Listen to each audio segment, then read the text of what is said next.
wall. And when you guys, I mean, a lot of this stuff you guys go, it's not happening. Check my videos out. I show it. This stuff is there, and people just, once you click on it, that light bulb comes on, it's a whole new world. So uphill approach, pretty much everything. And when I fish out of tournaments in my boat, where do I fish? Uphill. I walk the shoreline with my boat. Most guys are tournament guys, they see me fish. 99% of the time, I am sitting on the bank with my boat, a $60,000 boat, bass cat, sitting there in 6 inches of water, throwing out and bringing it up either to cover, structure, or some type of element like shadows. And that's how I fish it uphill. Yeah. How do you get away from getting snagged up all the time? How do you get away from getting snagged up all the time fishing uphill? Tool choice. Okay, remember there's certain techniques. Okay, so I fish uphill, I can do top, middle, bottom. If I fish uphill for the surface, top water bait, I don't have to worry about it. Okay, frog fishing, spooks, everything else. Mid-depth, crankbait, spinnerbait, jig, chatterbait, rip bait, fluke, anything that I could work that pendulum in the mid-depth. I really don't have a problem with that unless there's some type of cover. Say there's a tree down there, fork of a tree, or a funnel, a snag edge of like maybe a rock pile. But that's picking up just the right bait. Now when you're doing bottom baits, that's where understanding the seam, okay? Okay, when you look at a seam, how many people understand like a bluff wall? You see a bluff wall, and then it kind of cracks, and if you guys fish cast egg or pyramid or anything, and at the end of a bluff wall, you'll see a seam where it sloughs off, it turns to sand, okay? That seam, what it creates is an L. Fish love L's. So spawning, pre-spawn, what happens, most big females, when you see them coming out of 30, 40 foot of water into staging areas, they run their belly on the sand, they run their sides on the rock. There's an edge. There's two reasons for it. First of all, it creates an L. That L here is what? A funnel. That L down here is no different than up on the surface or shadow edge. So it's easier for the fish to eat. I don't have, if I know how to position my boat and understand the layout of that seam, I fish the seam, which is my funnel, more. So I can run that crawdad or a jig in that sand and it hits the rock up and I don't snag. You throw it directly in the rock, you snag.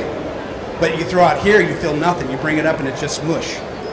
You throw it here, you feel nothing, and then you feel it dunk dunk, and you're hitting the L part. That's the funnel. And I'll split shot it, I'll throw a jig, I'll throw a crankbait, I'll throw a massive swim bait, but I'm always finding that seam, I'm finding that funnel. And when you find that funnel, you guys, and it'll work all the time. When you see it, you can go to any lake, and that's what Bobby and I were talking about that one time at the Delta. When you understand and can see underwater, and it's really easy, guys, you look at the surface of the lake and just sit there for a second and look up on the hill. And you see the ridges, and you see the flats, and you see rock piles, and that's the same stuff that's under the water. You just got to be able to turn your switch on and go, okay, but I have a hard time seeing underwater. Use a Lowrance side image. I use my graphs. I get my Lowrances out, I turn it on, I put the side imaging on. It paints a picture for me. Okay, now I understand, I'll GPS those marks and I'll fish the seams. Which, my whole seam is the funnel in a bunch of different ways. Yeah.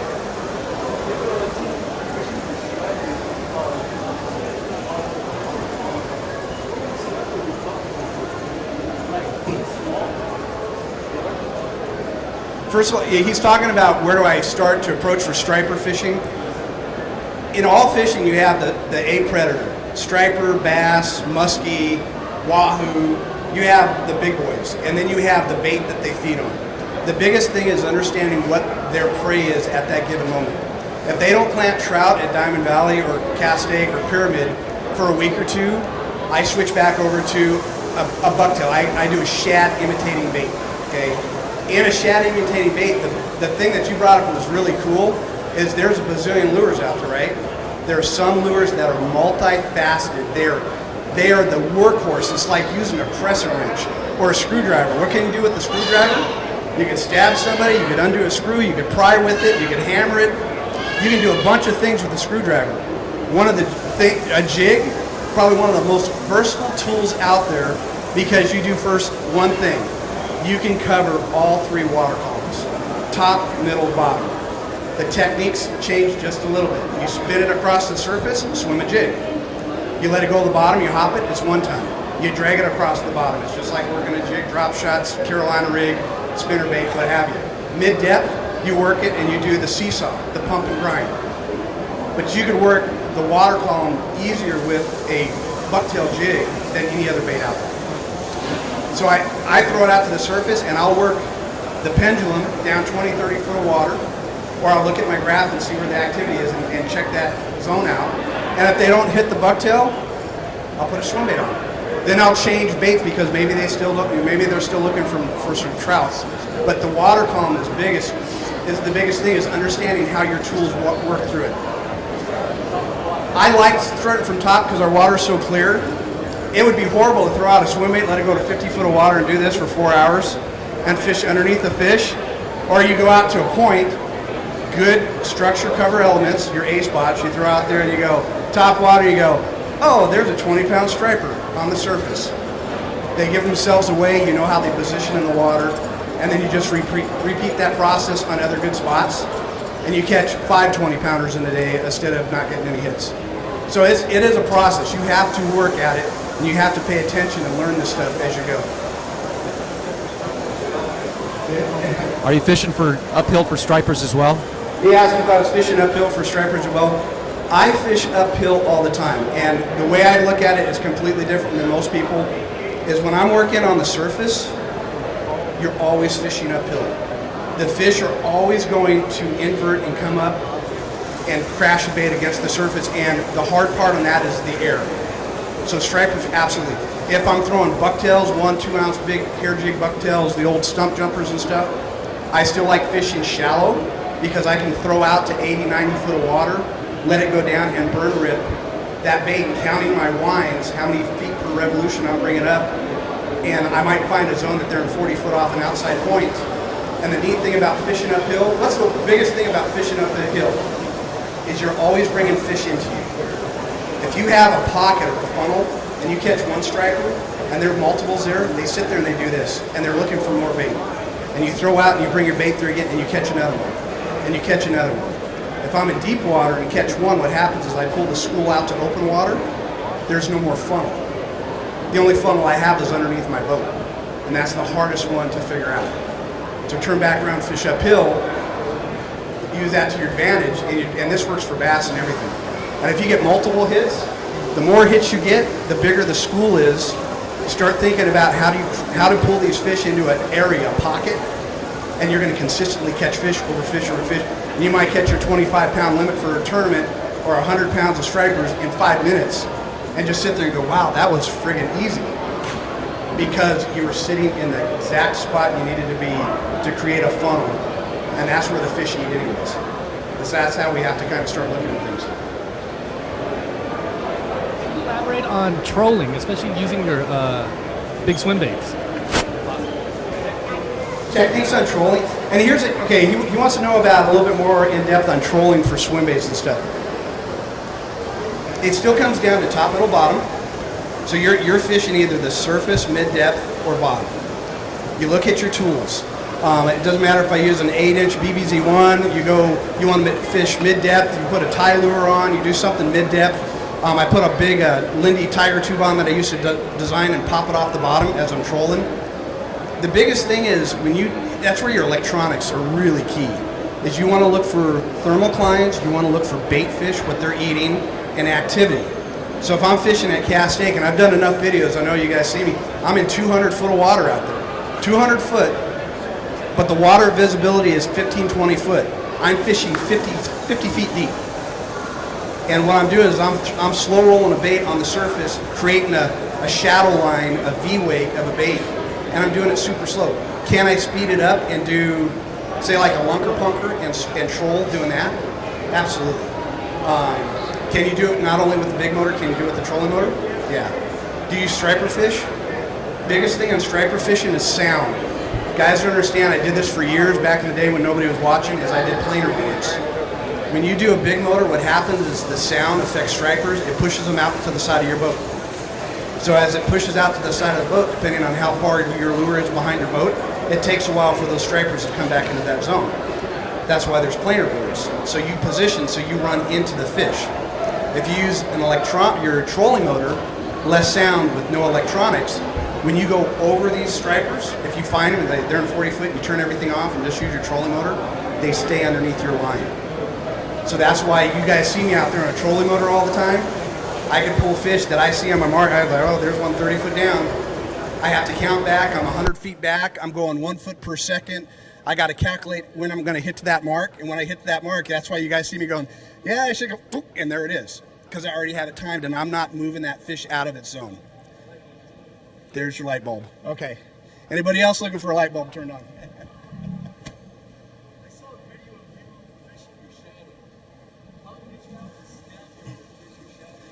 He saw a video of me fishing my shadow for crappie. Okay, dude, I've been working on this for years. People know what, you guys see what shadows are, right? You know what we're talking about? A shadow is as hard as that chair. A shadow is as hard as a tree or a rock or a boat because it creates a seam. Now, understand, I spent years trying to figure this out. What happens is when you're bait fish want to ball up and they want to be secure, okay? And what happens is when they're in open water and they run into a shadow, they don't usually go inside the shadow unless it's long shadows, okay? And we'll get into this because I want to bring this up real quick because he taught me a long shadow, and I'll tell you, because he taught me something that I turned around and I've used for terminology, but it's all the same. So when you understand the shadow, the bait fish run those edges. When those bait fish run the edges, it doesn't matter. I know you guys seen the video. I catch fish out of 200 foot off a shadow edge just as easy as I catch fish in 2 foot of water. The fish knows that's a hard spot. It's a shadow of a dock. It's a shadow of a tree. It's a shadow of a mud line. The fish will run it because the bait fish run it. That's where the forage is. So if you position yourself just on the inside of a shadow and run the seams of the shadow, fishing uphill, clear water to shadow edge, and if you see stuff like a tree a mile away, and that tree is coming over Elizabeth Canyon or Sharon's Rest, and you see a point in that shadow, that point, there's 2 corners here, funnels, and the tip of that point is a funnel. So I have 3 spots to fish in a shadow that could be in 300 foot of water. Okay, the thing you're talking about, the crappie, that lake had no cover in it. It was just structure. Once I stood in a spot for 5 minutes, because what happened is fish nomadic. They're looking for something. That's the old penny in a glass jar and the bottom of a fish tank, and the bass goes right to it. I stood there for 5 minutes. I ended up catching 60 fish in a row out of my own shadow. I've done that by setting up my boat in tournaments and holding really still and catching fish out of the back end of my shadow of my boat. I fished Havasu with Jones 2 years ago at a TOC. We fished the river. Low light situation. I stood on the bank of the river. The sun's behind me. My shadow made a point. I said, watch this. I threw a crankbait out. Little John, I brought it through the current. I brought up my shadow. 3 smallies came up and positioned in my shadow, and I stood there like this. And Jones threw a fat fly upstream and caught every one of those fish that were holding on my shadow because I repositioned them, and I was now the structure or the cover with that shadow. That's how, this is the light bulbs. Okay, this is the stuff when you see clouds going across the water and you start seeing fish get blown up on. Is it the shadow? People don't understand. Do you see a mud line? That mud line creates shadows. The bait fish themselves create shadows. If you see a pile of bait fish on your graph 20 feet deep and it's clear water, triangulate the sun, where that ball of bait fish is, on the shadow edge of the bait fish, that's where the bass are. You could fish the wrong side of the shad just by missing the shadow marks on that ball of bait. And this stuff is proven, guaranteed, and I could do it day in and day out, which I have. So you're saying on the mud line, it's not the mud line itself, it's the shadow of the mud line? Well, here's the thing. And I have, like I said, I have a book up on Amazon. We sold out of all the hardcovers, the Big Bass Zone. There's a thing that I do. Point value is structure. 1, 2, 3, 4, 5. If you have a point that goes in the water that's hard structure, it's a 1. If that point goes into a creek channel, that's 2. If it's beside an edge of a flat, it's 3. That never changes. It never changes unless the water drops and it just is out of water.